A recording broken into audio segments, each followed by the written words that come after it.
Bonsoir, cher auditeur de Unique. Si je prends la parole aujourd'hui, ce n'est ni pour me plaindre, ni pour me vanter. Je parle parce que je crois, ou plutôt j'espère, que parmi vous se trouvent des spécialistes du paranormal, des personnes capables de comprendre ce que moi je ne comprends plus, capables de m'aider à sortir de cette situation. J'ai besoin de votre aide. Vous pouvez noter en commentaire les conseils pour que je puisse me sortir de là. Je m'appelle Pauline. Je suis mariée à Paulin. Oui, c'est drôle, je sais, mais c'est la vérité. Nous avons 2 enfants. Une fille de 5 ans et un garçon de 13 ans. Ce que je vais vous raconter est mon histoire. Et aujourd'hui, je suis face à un choix impossible. Mon mari est ce qu'on peut appeler un homme débrouillard. Il gagne sa vie en aidant sur les chantiers ici et là. Moi, je vendais du pain et du haricot au carrefour du lundi au samedi. Face à moi, il y avait une autre vendeuse, Salomé. Elle vendait la même chose que moi. Mais nous n'étions pas rivales. Au contraire, nous nous entendions bien. Nous nous entraidions très souvent. C'est elle qui m'a trouvé là. Quelques mois plus tard, Salomé a ouvert une supérette où elle vendait du pain, du haricot et bien d'autres choses. Elle me confia un jour que son rêve avait toujours été d'ouvrir un grand restaurant. 1 an plus tard, elle l'a fait. Elle est revenue me voir et m'a proposé de travailler comme cuisinière chez elle. J'ai refusé. À la place, je lui ai demandé « Comment as-tu fait pour ouvrir un restaurant en si peu de temps ?» Elle a ri et m'a répondu « Je ne peux pas y arriver. » Je me suis fâchée. J'ai dit « Je sais que je n'ai pas fait d'études, mais j'aime travailler et je sais me battre. Pourquoi me sous-estimes-tu » Elle s'est excusée. « Pardon, je ne voulais pas te blesser. D'accord, je vais t'aider. Je vais demander à la dame de venir te voir. » « Quelle dame ?» ai-je demandé. « Tu vends toujours au carrefour du lundi au samedi ?» m'a-t-elle demandé. « Oui, » ai-je répondu. « Elle viendra » a-t-elle dit. 2 semaines ont passé, rien. Puis, à la 3e semaine, tout a changé. Ma clientèle a explosé. J'ai dû augmenter mes quantités. Je gagnais plus du triple de ce que je gagnais avant. Je suis allée voir Salomé. La dame n'est pas venue, mais mes ventes explosent. Si tes ventes explosent, c'est qu'elle est passée. Mais personne ne m'a rien dit. Il n'y a pas eu de grande dame qui est passée me voir. Ce n'est pas utile qu'on te dise quoi que ce soit. Les résultats sont là. Encouragée, j'ai ouvert un petit restaurant. Mon mari travaillait avec moi. Service, vaisselle, pendant 1 mois, tout allait bien. Puis, brutalement, la clientèle a chuté. Chez Salomé, au contraire, elle ne cessait de croître. Elle a même ouvert 2 restaurants supplémentaires. Je suis retournée la voir. Mon restaurant ne marche plus. Tu veux que la dame revienne? Oui, bien sûr. 2 semaines plus tard, rien. Pire, aucun client. Elle n'est pas passée, m'a dit Salomé. Elle manquait d'énergie. Elle est malade? Ai-je demandé. Non. Elle manquait d'énergie, je t'ai dit. Ne t'inquiète pas, elle passera. Un jour, une dame banale arrive. Elle me demande où se trouvent les toilettes. Je lui indique. Elle y va et ressort sans commander quoi que ce soit. Mais le jour suivant, la clientèle revient. Il y a des dames qui passent. Je suis gentille avec chacune d'elles, espérant que l'une d'elles me dira quelle est la dame. Mais rien. La clientèle explose. Je vais de nouveau voir Salomé pour la remercier. Elle me dit, la dame m'a demandé de te dire que prochainement, tu devras l'aider lorsqu'elle manquera d'énergie. Bien sûr, je réponds avec enthousiasme, tout ce qu'elle voudra. Je fais venir ma mère pour qu'elle puisse m'aider au restaurant, tellement la clientèle explose. 1 mois plus tard, la dame qui a demandé à aller aux toilettes revient. Bonjour, je veux un plat de riz et poulet à emporter. Je viendrai chercher demain. Et pendant qu'elle me parle, mon mari passe. Et je lui dis, chérie, s'il te plaît, prends cette bouteille et mets-la au réfrigérateur. La dame me demande, est-ce votre mari? Je réponds oui, nous sommes ensemble depuis tant d'années. Il m'aide beaucoup. La dame dit, dans mon assiette, j'aimerais un de ces sous-vêtements sales. Quoi? Vous blaguez? C'est une blague de mauvais goût, qu'est-ce que vous me demandez? On ne sert pas ce genre de choses ici. La dame me fixe et me demande, vous pensez que je blague? Salomé m'a pourtant dit que vous lui avez dit que la prochaine fois quand j'aurai besoin d'énergie, vous m'en donneriez. Pourquoi me demandez-vous si je blague? Alors je demande, c'est vous la dame? Elle me répond, à demain, puis s'en va. Je parle de la situation à ma mère, qui me dit de ne pas le faire, mais je lui dis, ne t'inquiète pas, j'ai une idée. La dame vient le jour suivant.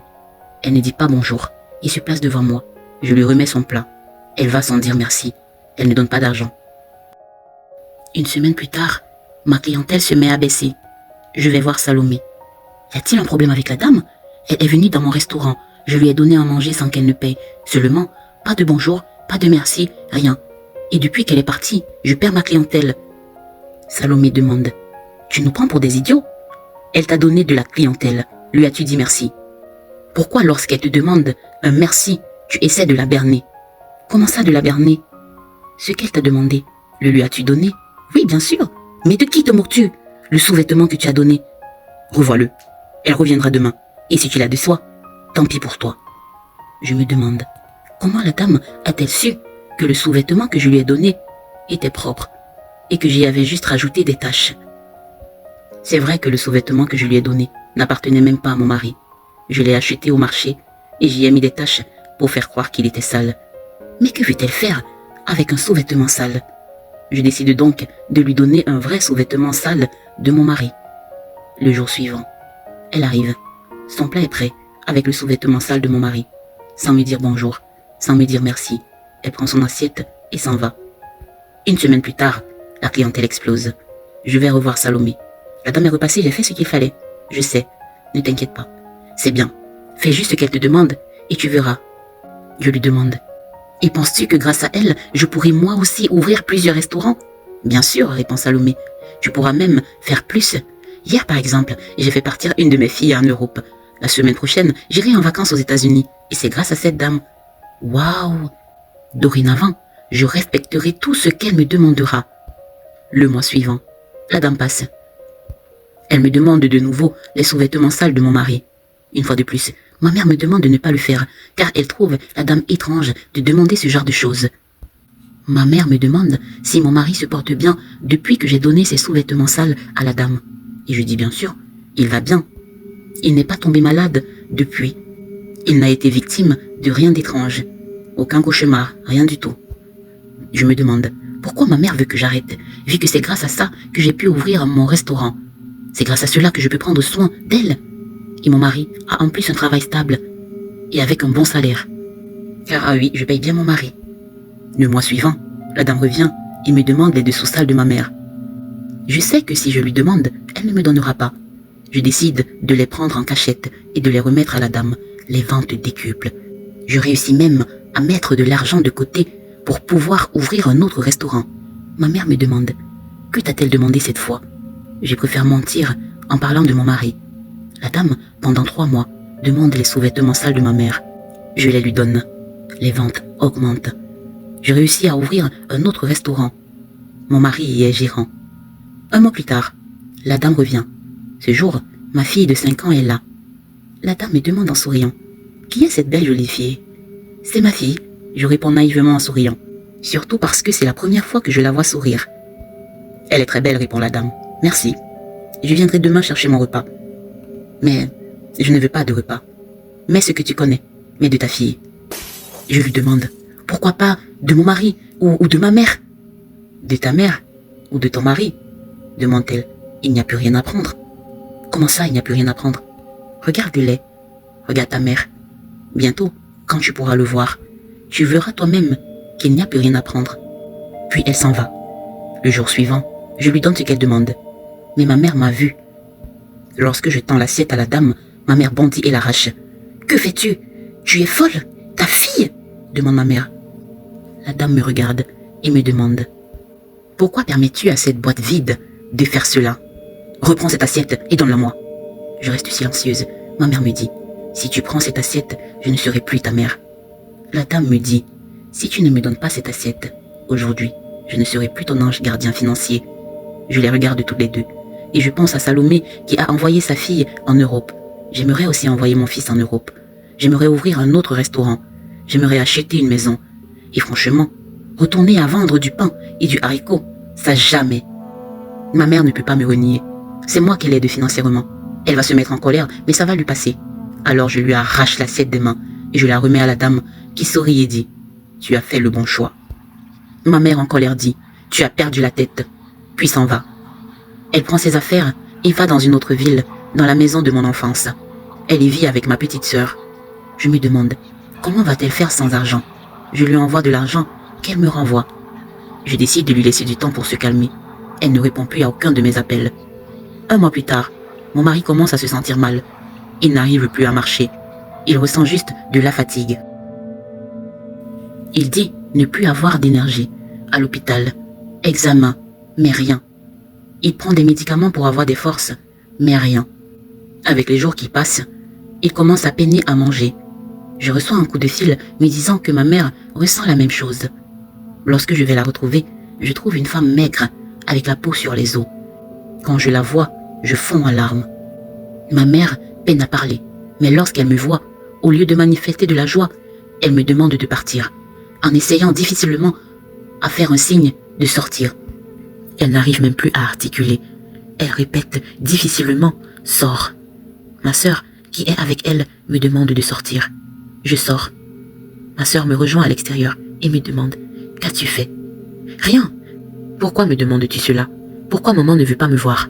Ma sœur répond « Nous sommes allés voir Amidoula, le sorcier du village Sama. Il a dit qu'il ne peut plus rien pour maman. »« Pourquoi aller voir ce sorcier? Il fallait juste l'emmener à l'hôpital. J'ai de l'argent, j'aurais payé. »« L'hôpital ne soigne pas ce genre de choses. Quelle chose? » Pauline, maman n'a plus d'énergie. Elle n'a plus aucune force.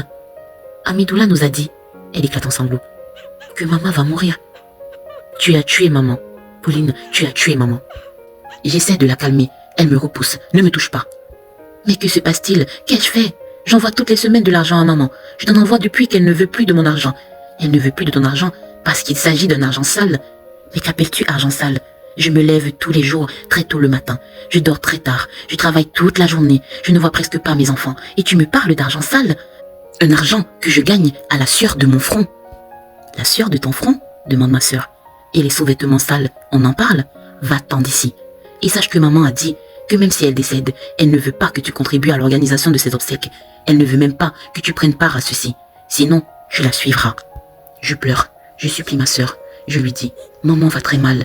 J'ai de l'argent. Amenons-la à l'hôpital. Mais qu'est-ce que tu ne comprends pas? Me demande-t-elle.